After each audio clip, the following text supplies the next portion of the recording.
नमस्कार दोस्तों, एक बार फिर से आपका मंत्र मनीषी चैनल पर स्वागत है। यह चैनल संस्कृत विद्यार्थियों को ध्यान में रखकर बनाया गया है और आज का हमारा वीडियो देखिए सभा पर्व। श्री कृष्ण के कहने पर मयासुर के द्वारा सभा भवन बनवाया गया। सभा भवन कैसे बनवाया?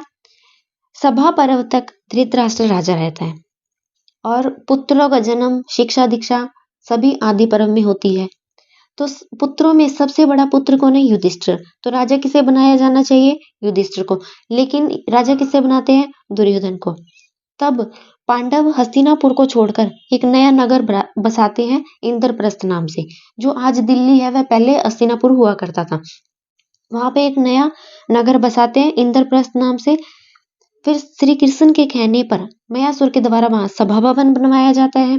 फिर राजसूय यज्ञ का वर्णन होता है वहां पर।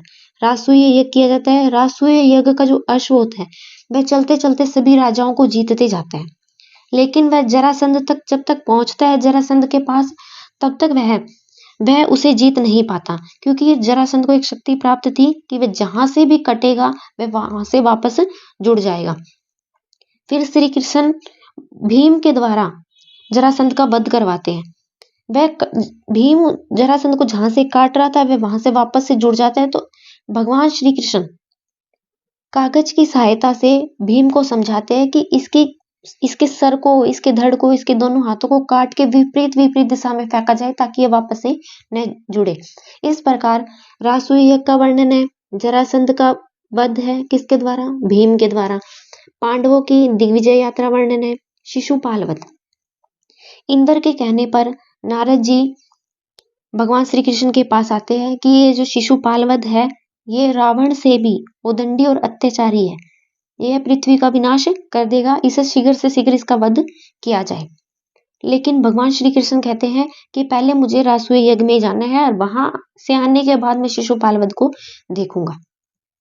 राजसूय यज्ञ का अध्यक्ष भगवान श्री कृष्ण को बनाया जाता है और भगवान श्री कृष्ण जब राजसूय यज्ञ में प्रवेश करते हैं तो उनका स्वागत भीष्म पितामह के द्वारा किया जाता है।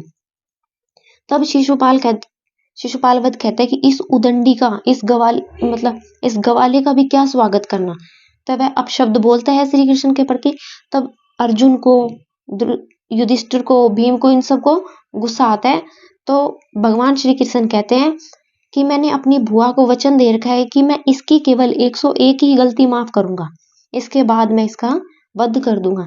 जब उसकी 101 गलती हो जाती है तब भगवान श्री कृष्ण अपना सुदर्शन चक्र उठाकर शिशुपाल वध की गर्दन काटकर उसका वध कर देते हैं। इस प्रकार शिशुपाल वध कौन से अध्याय में है? सभा पर्व के 45वें अध्याय में। फिर हस्तिनापुर में द्यूत क्रीड़ा होती है। द्यूत क्रीड़ा के अंदर हस्तिनापुर से पांडवों को भी निमंत्रित किया जाता है, लेकिन पांडव आने से मना कर देते हैं। फिर धृतराष्ट्र की सहायता से पांडवों को निमंत्रित किया जाता है, तब पांडव आते हैं। तो पांडवों में युधिष्ठिर अपने राज्य को, अपने आप स्वयं को भी और अपने भाइयों को और अपनी पत्नी सबको दांव पर लगा देते हैं। जब वह सबको दांव पर लगा देते हैं तो दुर्योधन द्रौपदी के लिए कहते हैं कि जाओ उस द्रौपदी को लेकर आओ। किसे कहते हैं? दुशासन को। जब दुशासन द्रौपदी के पास जाता है तो द्रौपदी कहती है कि मैं अभी रजस्वला से निवृत्त हुई हूँ और मुझे अपने केश हैं, बाल हैं, वो धोने हैं। मैं इन्हें धोए बिना अपने कुलगुरु कृपाचार्य और द्रोणाचार्य के सामने उपस्थित नहीं हो सकती। तब दुशासन उसके बालों को खींचते हुए उसे सभा भवन में लेकर आते हैं और दुर्योधन द्रौपदी को कहते हैं आ मेरी जंगा पर बैठ। यह सुनकर भीम प्रतिज्ञा करते हैं, दुशासन के प्रति तो यह प्रतिज्ञा करते हैं कि तेरी भुजाओं को काटूंगा, और दुशासन को कहते हैं कि तेरी जंगाएं जंगाएं तोड़ूंगा। क्योंकि वे दुर्योधन द्रौपदी को कहते हैं कि आ मेरी जंगा पर बैठ। इस प्रकार यह क्या है? सभा पर्व में द्यूत पर्व। द्यूत पर्व होने के बाद जब द्रोणाचार्य और कुलगुरु कृपाचार्य दुर्योधन को समझाते हैं, जब व्यक्ति अपने राज्य को और स्वयं को दांव पर लगा देता है वह न तो किसी का भाई रहता है न वह किसी का पति रहता है। तो वह अपने भाइयों को और अपनी पत्नी द्रौपदी को दांव पर नहीं लगा सकता।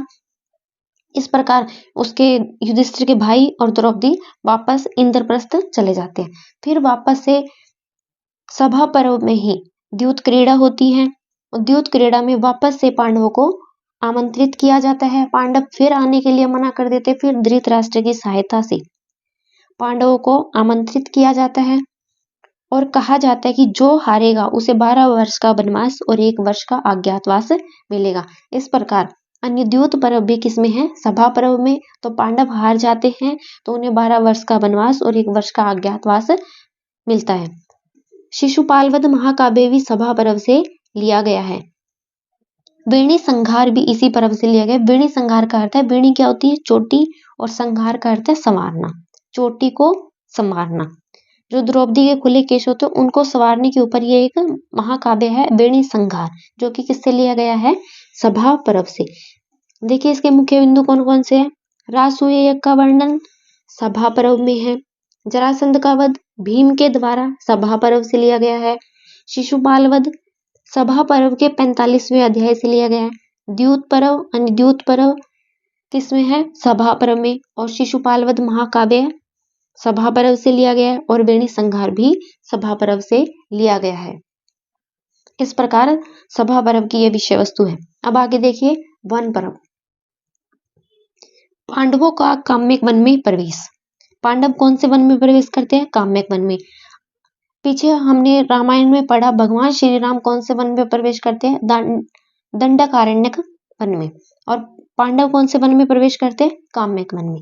कैरात पर्व शिव अर्जुन के मध्य युद्ध भगवान शिव के द्वारा प्रसन्न होकर अर्जुन को पाशुपत अस्त्र प्रदान करना।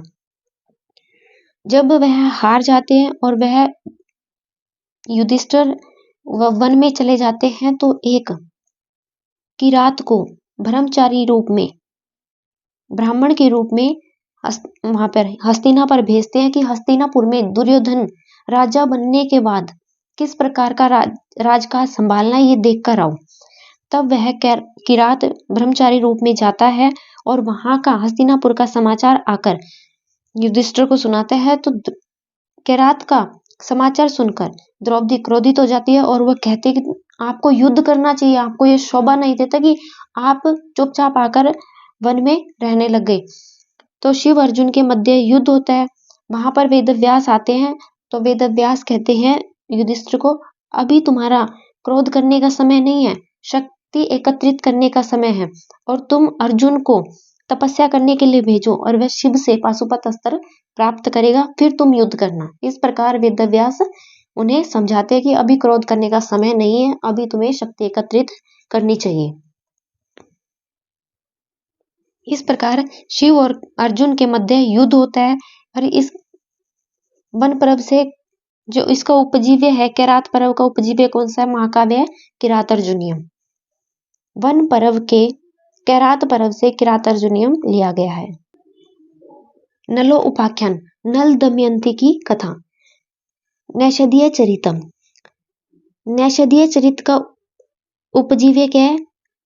महाभारत का वन पर्व में नलो उपाख्यान नैषधीय चरित का उपजीव्य है। नैषधीय चरित का उपजीव्य कौन सा है? नलो उपाख्यान। नलो उपाख्यान कहाँ से लिया गया? महाभारत के वन पर्व से।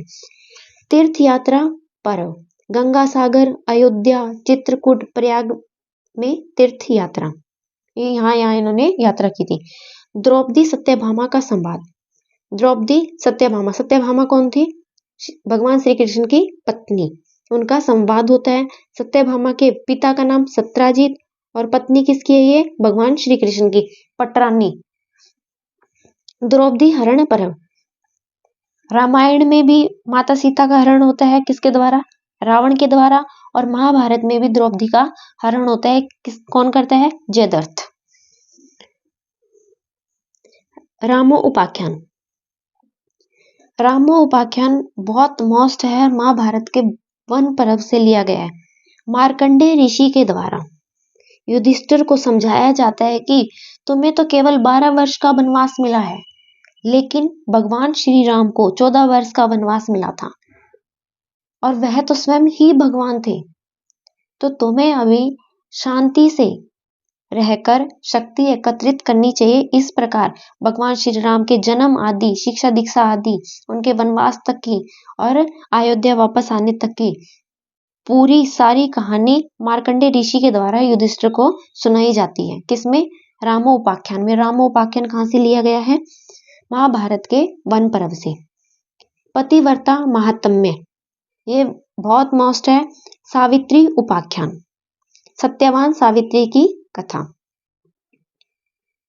सावित्री के पास इतनी शक्ति थी कि जब उसके पति की मृत्यु हो जाती है तब वह यम के पास जाकर अपने पति के प्राण वापस ले आती है।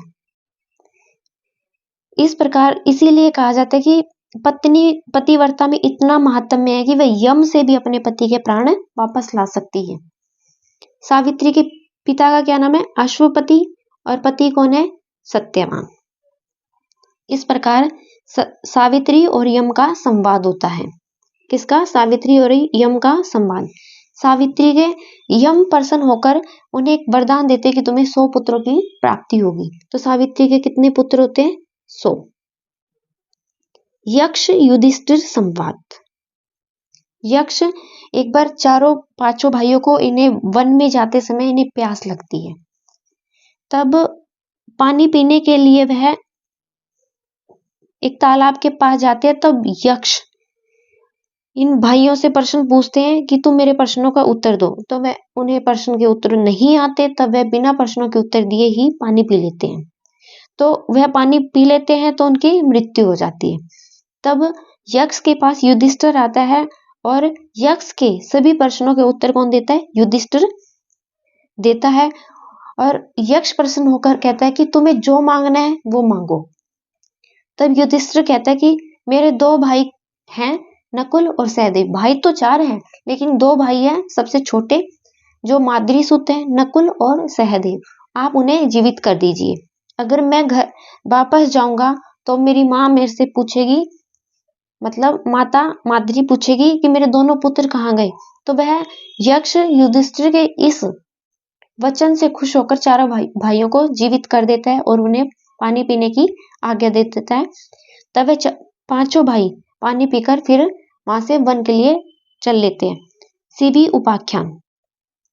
शिवी उपाख्यान भी शिवी और कपोत का आख्यान। किस किस का आख्यान होता है यहाँ पर? शिवी और कपोत का उपाख्यान और मत्स्य उपाख्यान किससे लिए गए हैं? वन पर्व से। इसमें देखिए क्या क्या मोस्ट है। मत्स्य उपाख्यान, शिवी उपाख्यान, पतिव्रता महात्म्य वन पर्व से लिया गया है। और सावित्री यम संवाद भी किसमें है? वन पर्व में। नलोपाख्यान, रामोपाख्यान, द्रौपदी हरण पर्व और किरात पर्व, किरात अर्जुनियम की विषय वस्तु कहाँ से ली गई है? वन पर्व से ली गई है। इस प्रकार वन पर्व में ये बहुत सारे आख्यान हैं। सबसे मोस्ट है रामोपाख्यान।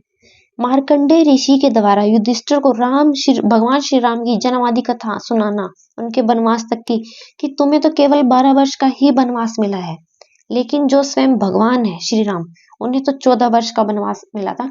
धैर्य रखे और अपनी शक्ति एकत्रित करें। इस प्रकार आगे की वीडियो, आगे के पर्व, बाकी के पर्व हम आगे की वीडियो में पढ़ेंगे। आज के लिए इतना ही। अगर आप सभी को वीडियो अच्छा लगे तो वीडियो को लाइक करें, चैनल को सब्सक्राइब करें और अपने दोस्तों को शेयर करें। अगर आपको PDF चाहिए तो इस नंबर पे व्हाट्सएप करें 6367757978 पर। धन्यवाद। जय तु संस्कृतम, जय तु भारतम।